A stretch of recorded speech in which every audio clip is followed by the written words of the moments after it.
Welcome back, venturers. It's time for another discussion about VN.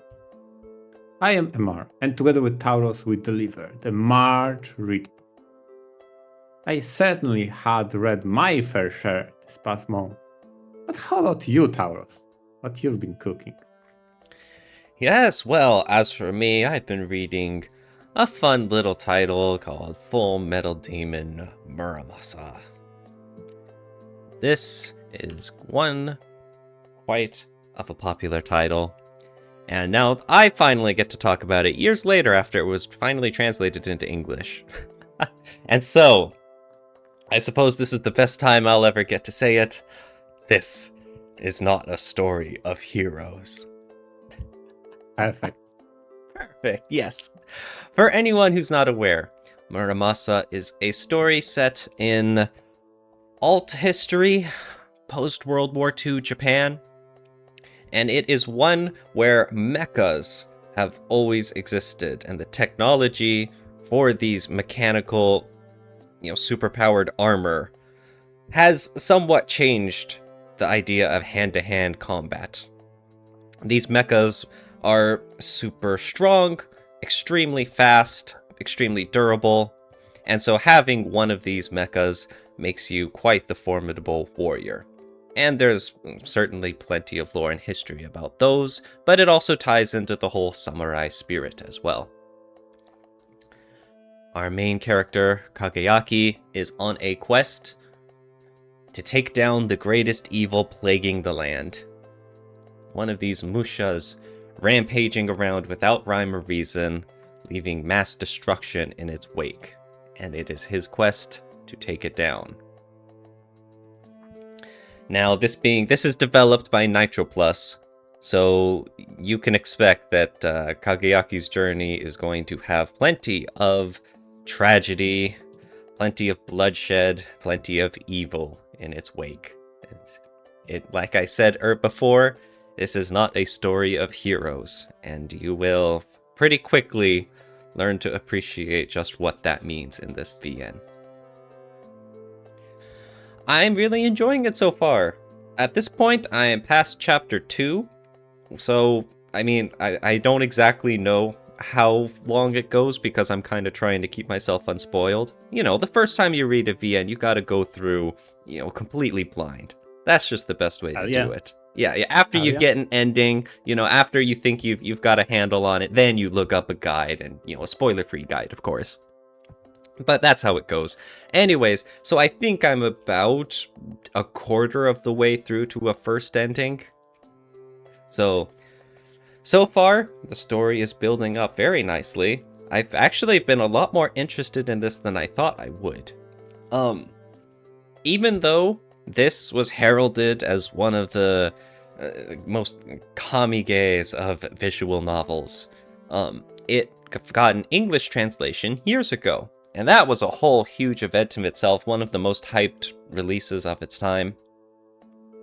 But I never really had an interest in reading Muramasa.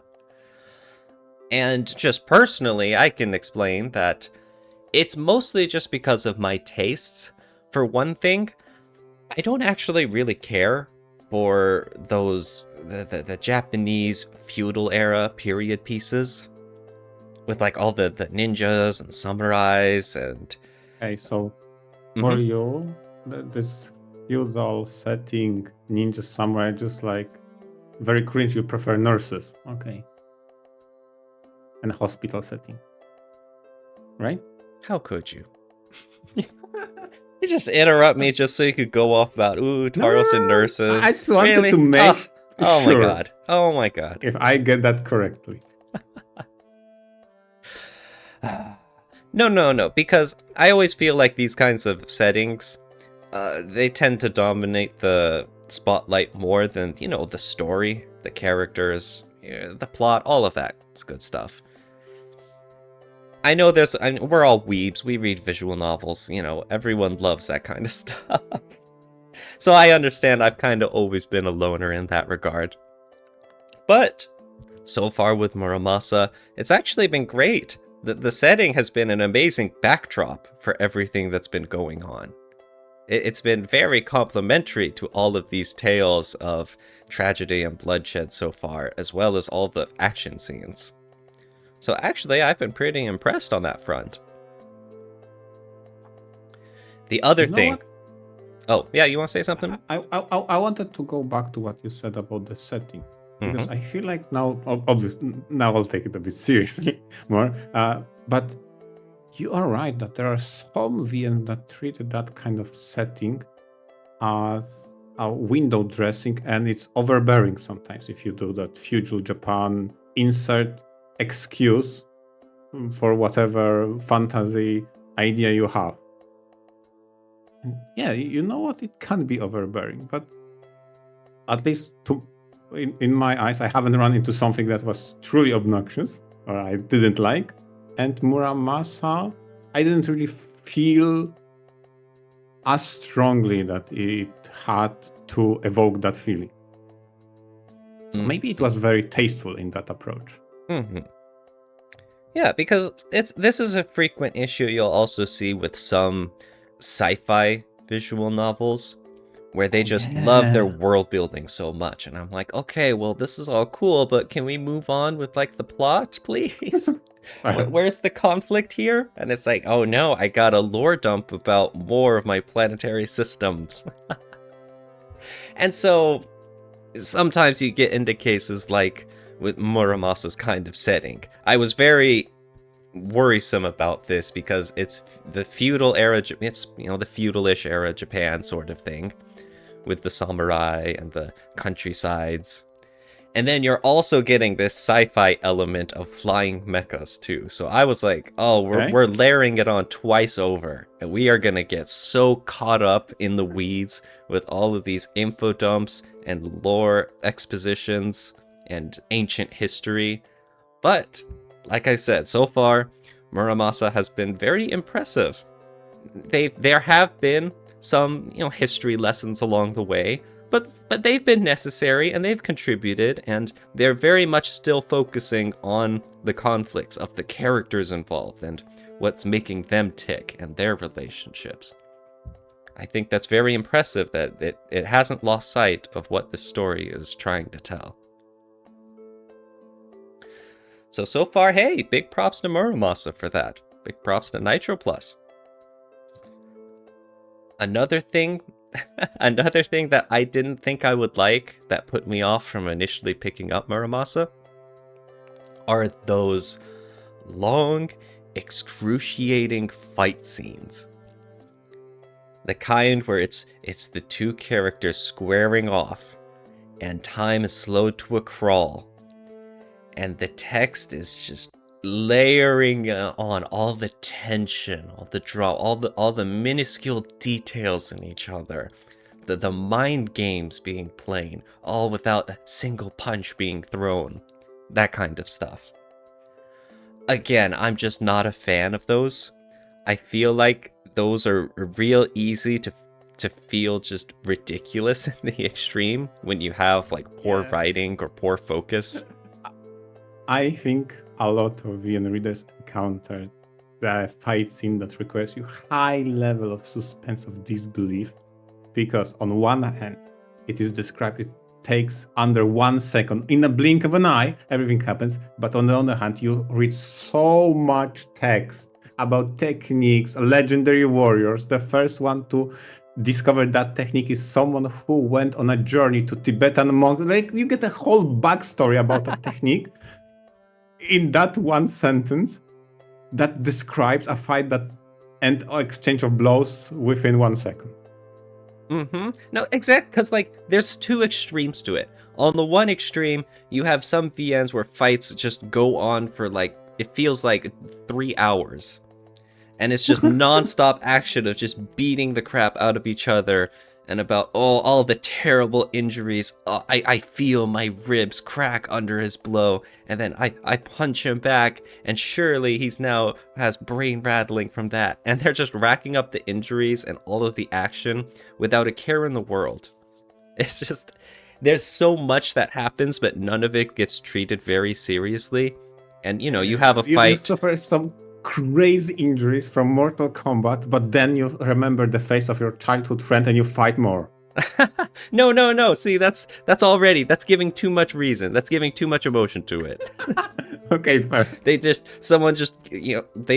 like those Dragon Ball Z kind of cliche stuff where you do all that beat down and then they just stand up and then they beat you down and then you stand up.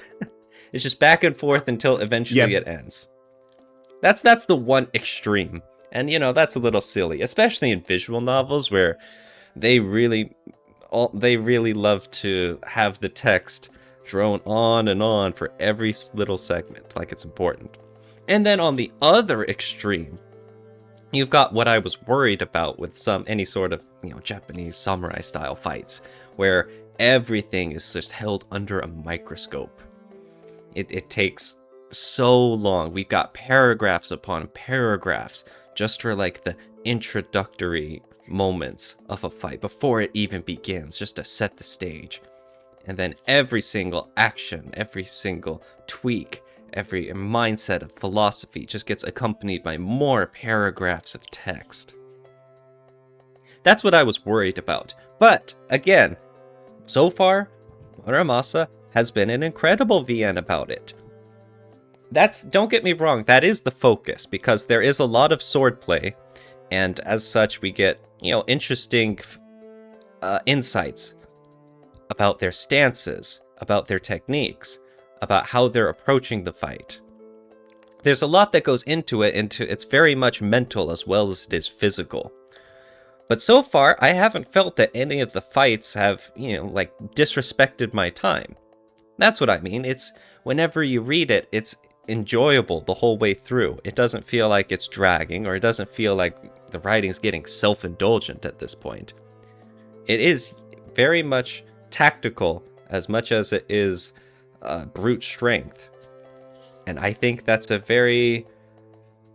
unique angle to take that really suits this VN a lot. To be honest, and I don't want to give it too much, since I finished it already, from what I remember, the Full Metal Demon Muramasa was very tactful with that, and tactical and tactful about it. They didn't overblow everything, but tried to explain and maybe surprise you with some techniques. Okay, there was nothing too ridiculous, like, I don't know, the school of Kameno Doji that you have to blink 3 times when you make a sword slash, but if you blink quadruple times, you are a legendary warrior. No, nothing super stupid, okay? But oh, that's the classic. Yeah, it's making up new and new benchmarks that are the legendary technique. No one could ever, do 3 twirls in midair. The normal humans can only do 1 twirl, and then it's like, and then it's like, gasp, he did 4 twirls, and it's like, okay, none of this is concrete at all. Yeah. So far I've been very impressed. I mean, if anything, I'm getting a growing appreciation for Nitro Plus. Oh. Yeah, especially because, Saya no Uta was the same way. It was just paced so well all the way throughout. And so far, now I am still plenty early into Muramasa, so I don't want to get into making any sweeping statements yet. But so far, I've been very happy with Muramasa's pacing. I went in with a poor opinion of it and kind of expecting to be disappointed. But so far, it's been the opposite. Hey, we have a Nitro Plus fan in the making. Oh, who knows? Now, there is one thing I'll say. The one thing that actually is bothering me about this title. This has a really weird UI setup. So, yes, it does. So normally in a visual novel, you've got the background, you've got the sprites, you have maybe a text box if it's ADV, or just the text all across the screen in general if it's NVL. But as you read, the sprites will change and they'll have different facial expressions. That's typical stuff for a VN. Muramasa is a little weird about it. They have one full body sprite, Okay, well, they have a full body sprite that's there on the background as you're reading the text, but the sprite doesn't ever change. Instead, there's like that square box where you can see the character's like headshot, and that will change its facial expression as the characters are talking and whatnot. So it's unique, and it's pretty interesting how the text box moves all about the screen, I guess to take advantage of some of the backgrounds and to be unique. But it's very off-putting that you have these static full-body sprites just standing there, and all of the, I guess you could say, all the action of the facial expression changes are just in the tiny box. There are several scenes where it's kind of off-putting when you just see this character's default pose and expression, and it does not match the mood of what we're going for in the text. It's slightly bizarre because I feel like it's also inconsistent in this title, insofar as the main characters are given a lot of, I don't know, I'll call it icon expression, right? So you have on the text, I mean, slightly above the text, you have an icon of a character with the current expression matching what they say. That is in contrast to a static sprite of them being very neutral, while the background characters, secondary characters, often have already an expressive sprite without any icon expressions. Mm-hmm. I think you made even a picture here in the background that runs. There is a Yakuza guy that has literally only one angry sprite, and that's all the emotion he will ever get. Yeah. He doesn't have variations. Nope. Sometimes they cheat around this by they just don't show that full body sprite at all. It's just like one of the main character's facial expressions doing all the work in that little box.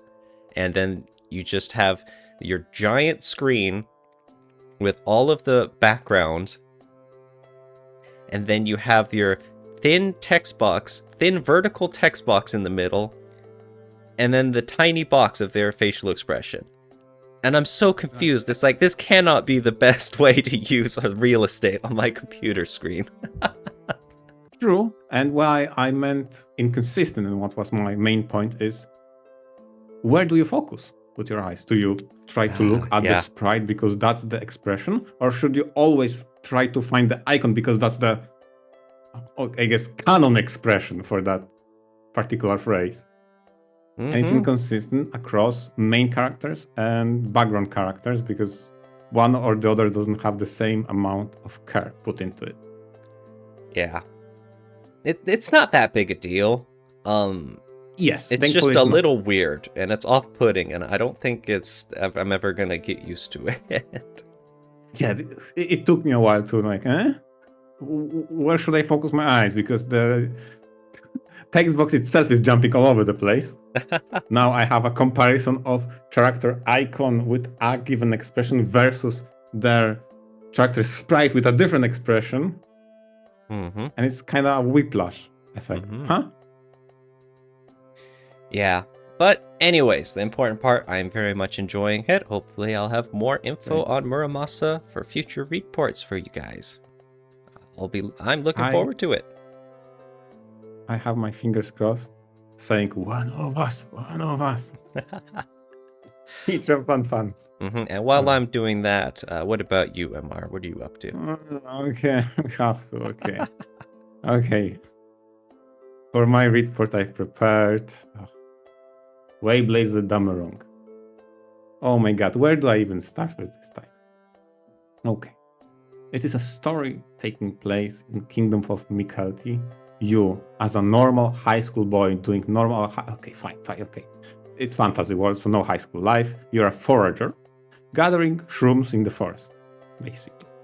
One day, on a quest to get some herbs, you head off from your peaceful hometown, only to return to see it ransacked, and thus begins your journey. Injustice. Evil knights with someone that looks exactly like Shinji ransacked your hometown, left you poor and destitute, and you like a man shouting at the clouds are angry. What the hell happened to my peaceful country? And slowly you form a movement, maybe rebellion in the future, to investigate first what is happening and then find collaborations with other people. Where do I even begin? Okay. Just like you approach Muramasa with apprehension, not knowing if that's something you would like, I approach with Dammerung with, yeah, surely I would love it. This is actually title. Yeah, sure, it has some RPG element and gameplay elements. Surely those would be fine. I don't think I've been disappointing in a gameplay in a different so much in other title as I was in this one. Oh no. When we spoke about Black Souls and we said, gameplay doesn't really work and we had a lot of qualms with the gameplay, you know what? Maybe we judged it too harshly because this is the one where the gameplay doesn't work whatsoever. Uh-oh. So this is everything that is wrong with JRPG system and mechanics at once. It has all the classics of grinding, level scaling, elemental damage types, which the best elemental damage type is the pure damage type. Everything is here in this title. Everything that is bad and wrong is here. The inconsistent random encounters on them. It's just, it got so bad. I got into the setting of the game and turned off as much gameplay as I possibly could.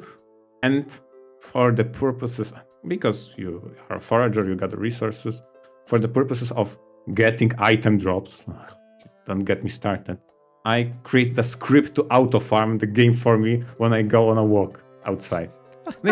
You created your own auto-battler. Oh no. Yes.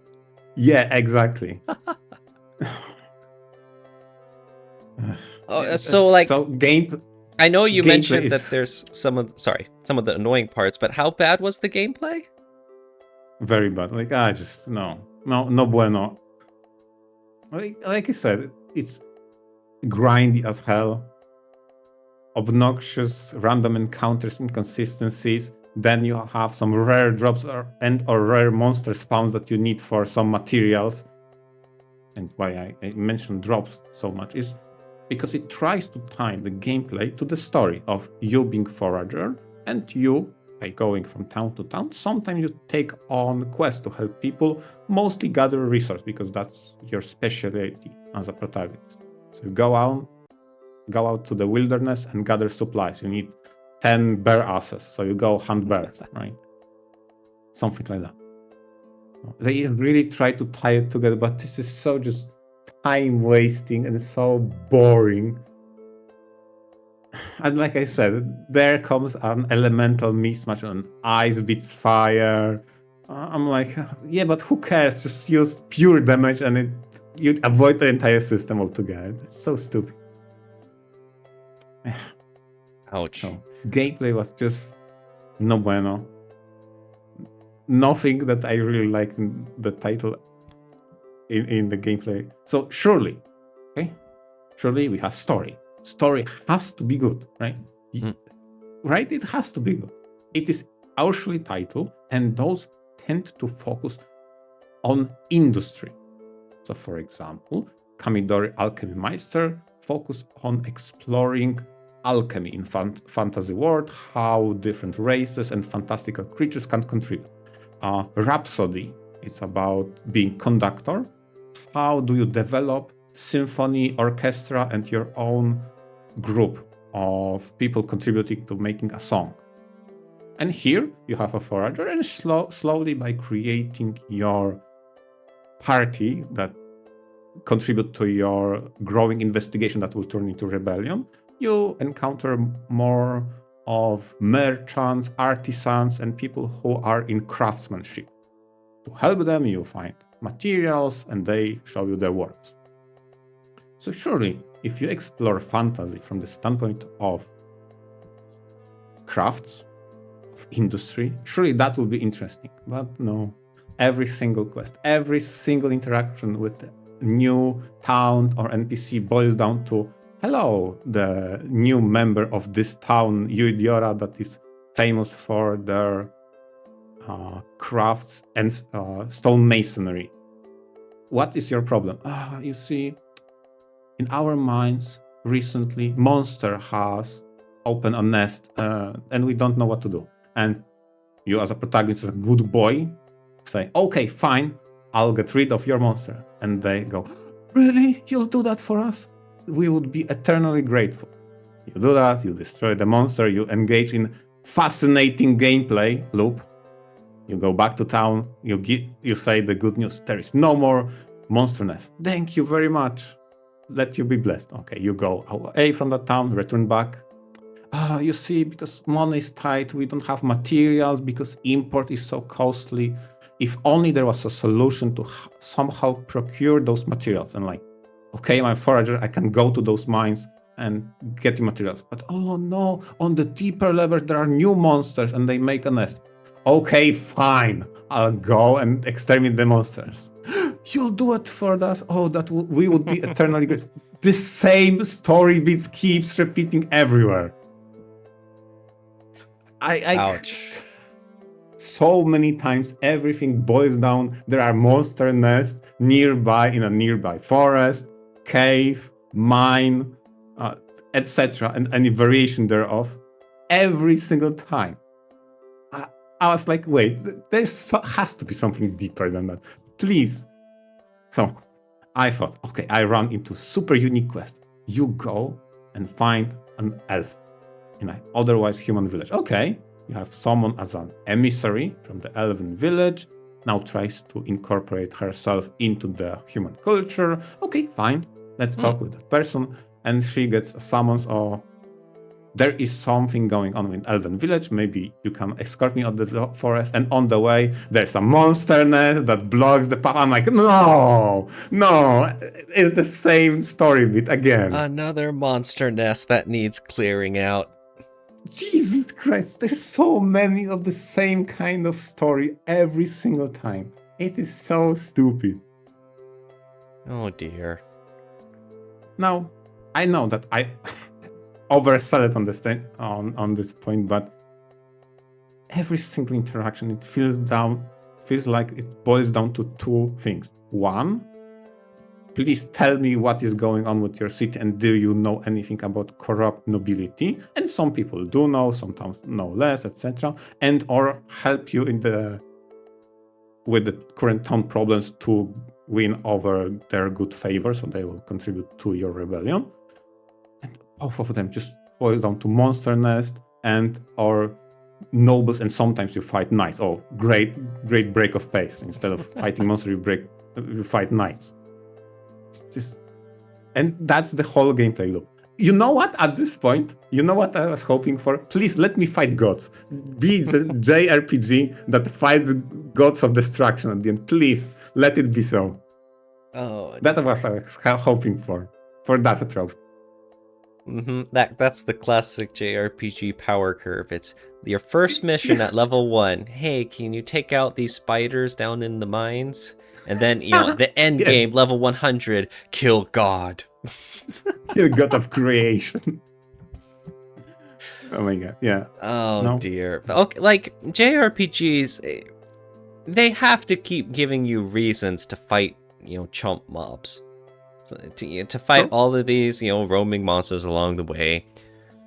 Because that's how you level up, that's how you grind, that's how you get accustomed, and that's the build-up towards fighting bosses and sub-bosses and whatnot. But they're not giving you any bosses or anything like that. It's just an endless grind of clearing out monster nests. Yeah, but even those bosses are so faceless, they might have been trash mobs. Honestly. So they are trying to give you some of the, the boss finales of this little arc, and that's falling flat. Oh no. Yeah, and like, again, I don't consider big variety if one quest says there is a bandit nest. I'm like, oh great, such a variety. Instead of monster nest, you have a bandit encampment. Great.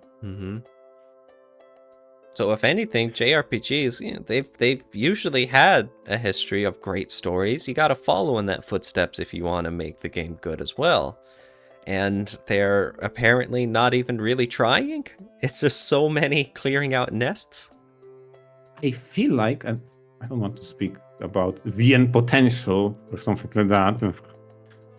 I feel like they had something going on with majority of the characters being somewhat unique take on a trope of a character or something like that. For example, you meet an Amazonian woman, representative of an Amazonian tribe, and unlike the Unga Bunga kind of woman with big sword smash, she actually likes reading books. I'm like, what the fuck? An Amazonian scholar? Okay, we're cooking. Okay. But she comes from on that tribe. She is currently exploring the landscape of other cities and towns, etc. You go back to her village to make relations with those tribes people. And ultimately, you need to prove yourself. How? You go on expedition to exterminate monster nest. Jesus Christ. Everything boils down to the same gameplay loop. Dear. Wow. That is a shame. So throughout your adventure, you venture to different towns, you recruit your party members, Mass Effect style, you slowly gather your party. Oddly enough, this VN has quite a lot of character, but rarely they matter. I don't know how to say it, because oftentimes you go to a city, there's a new party member in waiting there. Once you resolve sufficiently the quest for that location, they will join you. You go to another location, and you completely forget you had that character because they never contribute to anything. So I would hope that once you recruit a person, they, I don't know, bark in the background, just say something, show your existence, but they barely interact. Only after you gather all your basic party members, then those basic party members start interacting.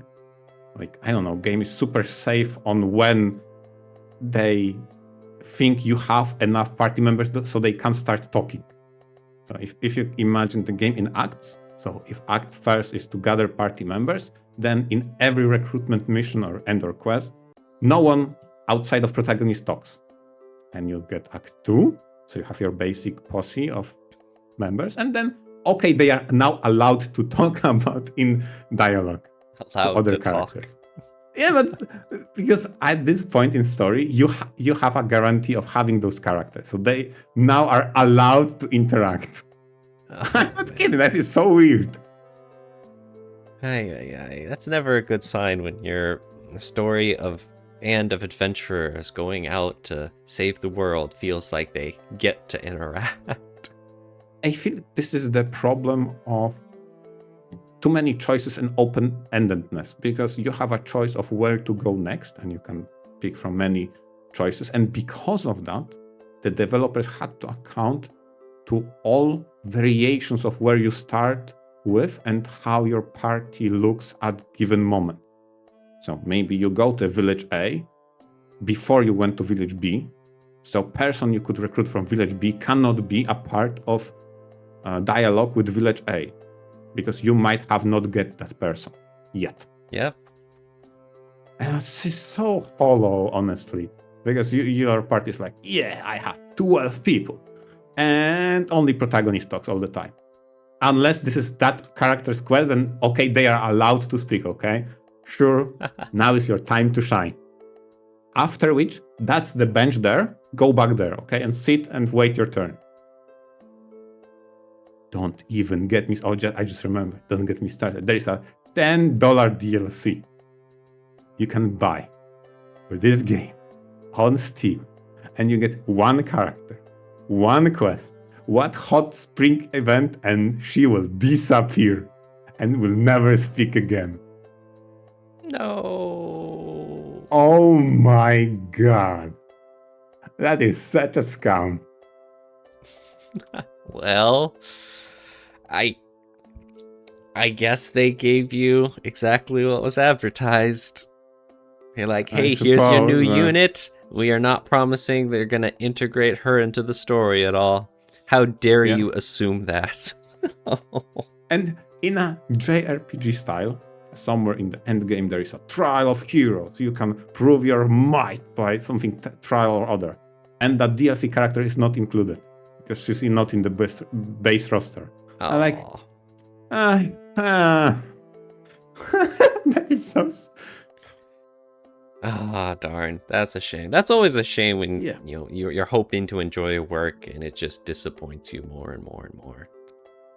Yeah. Although, throughout the adventure, I had a feeling, wait, I know this town. So back in my head, I tried to avoid any spoiler whatsoever. Back in my head, I'm like, wait, I recognize some of the things that they're talking about. And I was right. I was proven right by the end of the game. There is connection to the larger Eusholliverse with this title. But the process of caring for it is like no bueno. The whole main story, especially the investigation, gathering, rebellion part, was just so painful. Every single time I encounter a character, I think, okay, you're interesting. Please don't let your personal quest devolve into help me exterminate X thing in Y place. Please don't let it be like that. And the only character that fulfills that condition, there's one, by the way, and probably because that's why I like her the best, is the companion you get just before you end the common route, so to speak. And you end the ending just before. And that's Android companion. And she has a very hilarious line in which she presents herself, tells her name, and someone comments, "Oh, that's not necessarily a cute name," and she's so sad. She doesn't have a cute name. Oh, I laughed so hard on that. Oh, she was probably the most fun character because she hasn't been tied to any quest of kill X in place Y questline. So ultimately, this was a disappointment on the gameplay and story side of things. That's worse yet. That's the worst part. I refuse to not complete the VM, and I was thinking maybe I should drop it. I'll find an ending, I'll drop it, and just move on. But you know what? When the game ends the common route and then splinters in one of 4 possible endings, it was mid enough that I wanted to explore others. Oh, that's how they get you. That's Yeah, how they get you. They sucker you in just enough to put up with it. The endings weren't that bad. For 1 hour each, maybe 2. Every ending was about 1 hour to 2. Which probably is not the best ratio given the common route is about... It took me, I think... In totality, it took like 30 hours or 40. Like, you do the math, okay? Maybe that's not the best ratio, but okay. There are 4 endings. The first one was mid enough. Let's try others. They were okay. I'm not going to praise them too much, honestly. And one of them ties directly to a different Eusholli title. I was like, okay, I felt that there is some connection there. Okay. I had a suspicion, okay? But it is definitely not worth replaying for those endings. I was just sickened and curious, okay? So I had to know. Well, hopefully by next month's time, I can at least entertain you with some more stories and opinions of my Muramasa. Please do, because that can be your salvation. Yeah. I really hoped to like this title more, but ultimately, this is the one title that might convince me to your approach to JRPGs, and maybe this will sour my taste in JRPGs.